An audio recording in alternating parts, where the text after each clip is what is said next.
তার কিয়ামত তখন থেকেই শুরু হবে। যুবক ভাইরা আমার, আল্লাহ বলেন প্রত্যেকটা মানুষের কিয়ামত আছে রে। যে যখন মারা যায় তার কিয়ামত শুরু হয়ে যায়। যেদিন মারা যাবেন আল্লাহ বলেন হিসাব নেওয়ার জন্য আল্লাহ পুনরায় আবার আমাদেরকে দাঁড় করাবে।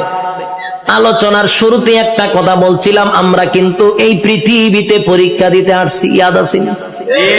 পরীক্ষা দিতে আসছি। বলুন তো রেজাল্টটা কোথায় দিবে? রেজাল্ট কিন্তু পরকালে হবে। আল্লাহ কয় রেজাল্টটা দেখানোর জন্য আবার তোদেরকে পুনরায় আমি জীবিত করব। আল্লাহ বলেন সিংহায় যখন ফুঁক দিব সব ধ্বংস হয়ে যাবে রে।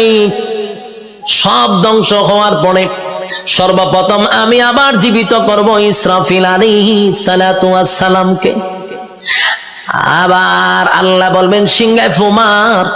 যেই মাত্র আরেকবার ফু দিবে ওই শেষের ফুয়ে প্রত্যেকটা মানুষের বডির ভিতরে আল্লাহ আবার রূহ দিবে। কাদা মাটির থেকে আবার রূহ পাইয়া মানুষগুলি মাটি গঠন হবে, আবার পুনরায় বডি গঠন হবে। কাদা মাটির থেকে আবার আপনি ওইটা দাঁড়াবেন।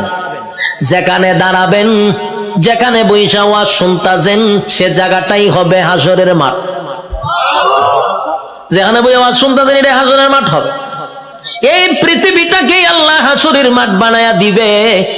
কিন্তু এখনকার পৃথিবী আর তখনকার পৃথিবী একরকম নয় রে। তখনকার পৃথিবী আর এখনকার পৃথিবীর মধ্যে উল্লেখযোগ্য একটা বেশ কম থাকবে। এখন তো কত উঁচু উঁচু বাড়ি আছে, পাহাড় আছে, সাগর আছে, নদী আছে। তখন কিছুই থাকবে না, সমতল একটা মাঠের মতো। মানুষ সেখান থেকে দাঁড়াবে। আর বিজ্ঞানী বলেন মানুষকে আমি কেন দাঁড় করাবো জানো নি? দুনিয়ার জমিনে পরীক্ষা দিছিলি আমি আল্লাহ, সেটার রেজাল্ট তোর হাতে ধরায়া দিব। মানুষ গিয়া জমা হবে হাসরের মাঠে। কেউ পানি পান করবে, কেউ কলিজা পাটা পিপাসা লইয়া হাসরের মাঠে দাঁড়ায়া থাকবে। একদিন নয় রে, 2 দিন নয়, 50,000 বছর দাঁড়ায়া থাকতে হবে। সাধারণ কথা না, সাধারণ কথা না। পানির পিপাসায় জিহ্বা কুকুরের মতো বাহির হবে। আল্লাহর পয়গম্বর বরকতে হাত দিয়া কাউকে পানি পান করাবে, আর কেউ পানি না পান করে হাসরের মাঠে দাঁড়ায়া থাকতে হবে।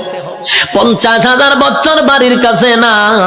সূর্যের তাপে মানুষের মাথার মগজগুলি গলে গলে পড়বে, জিহ্বাটাও বাহির হবে।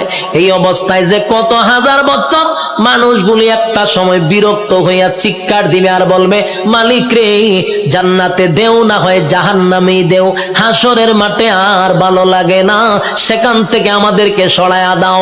আদম নবীর থেকে লইয়া ঈসা রূহুল্লাহ পর্যন্ত মানুষ সবার কাছেই যাবে একটু আল্লাহর কাছে সুপারিশ করার জন্য।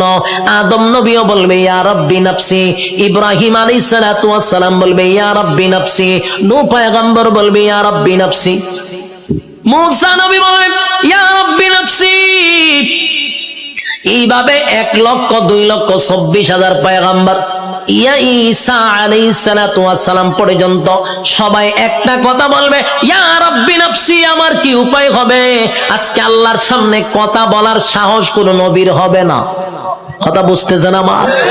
আল্লাহ এত রাগান্বিত। এই যুবক ভাই, আলোচনার শুরুতেই বলেছিলাম আল্লাহর নাম রহমান, দয়া মায়া বেশি। কিন্তু আল্লাহর গজব আমরা এখনো দেখি নাই, সেটা হাসরের মাঠে দেখব। আল্লাহ সেদিন কাহার রূপ নিয়ে দাঁড়াবে, সেদিন আল্লাহর সামনে কথা বলার সাহস কোন নবীরাও পাবে না, শুধুমাত্র কেবলমাত্র আমাদের নবী ছাড়া। আদম নবীর থেকে লইয়া ঈসা রূহুল্লাহ পর্যন্ত একটা কথাই বলবে ইয়া রাব্বি নাফসি। আমার কি উপায় হবে গো? আল্লাহ খালি তোর তর্জন আর গর্জন দিবে, তর্জন আর গর্জন দিবে, আর বলবে নাফরমানরা আমার নিয়ামত খাই আমার নাফরমানি করছস, আজকে দাঁড়া কেউ কথা বলবে কিনা। আল্লাহ সেদিন বলবেন লিমানিল মুলকুল ইয়াউম, এই পৃথিবীর রাজা বাদশারা দাঁড়া, হামাইন্নারে ডাক দিব, নমরুদ্দারে ডাক দিব। আল্লাহ সেদিন বড় বড় ক্ষমতাশীলরে ডাক দিবে, নমরুদ্দা দাঁড়া, ফেরাউন্না দাঁড়া। আল্লাহ বলবেন সাজ্জাদ দাঁড়া। আল্লাহ এইভাবে আবু জাহেলকে ডাকবে, যত জালেম শাসক আছে সবগুলাকে আল্লাহ সেদিন ডাক দিবে। ভারতের দাদারেও ডাক দিব, ওয়াংশাংশচিরেও ডাক দিব, বুসারেও ডাক দিব, সবাইরে ডাক দিব। বেডাগিরি তো কম দেখাইছ না, আজকে দেখা কথা কন্যা দি। বেডাগিরি যারা বাংলাদেশও করো তারারও কিন্তু ডাক দিব, দাঁড় করাইব, দাঁড়া বেডাগিরি কম করছ না, নির্দোষ আলেমদেরকে সাইজ করছ, দাঁড়া আজকে দেখি তোর ক্ষমতা কতটুকু আছে। দাঁড়া, ক্ষমতা দেখকে লই আমি দাঁড়া, কেউ কথা বলবে না, নিস্তব্ধ হয়ে যাবে। কথা বলার সাহস আছে নি কেউ? এখন এনে কত বেডাগিরি, এখন বেড়াগিরি অভাব নাই। সেদিন কেউ কথা বলবে না, কেউ কথা বলবে না। আল্লাহ তখন নিজেই কইব লিল্লাহিল ওয়াহিদিল কাহার, আজকের একমাত্র ক্ষমতা আমি আল্লাহ। এই ভয়াবহ পরিস্থিতিতে কেউ কথা বলার সাহস পাবে না। আল্লাহ নিজেই কোরআনে বলেন يوم يفر المرء من أخيه وأمه وأبيه وصاحبته وبنيه। কিয়ামতের মাঠটা এমন হবে, মা তার সন্তানের পরিচয় দিবে না, সন্তান মার পরিচয় দিবে না, বাবা তার সন্তানকে চিনবে না, পরিচয় দিবে না, চিনলেও পরিচয় দিবে না। বালকেরা চিনবো, পরিচয় দিত না। স্ত্রী তার স্বামীরে পরিচয় দিবে না।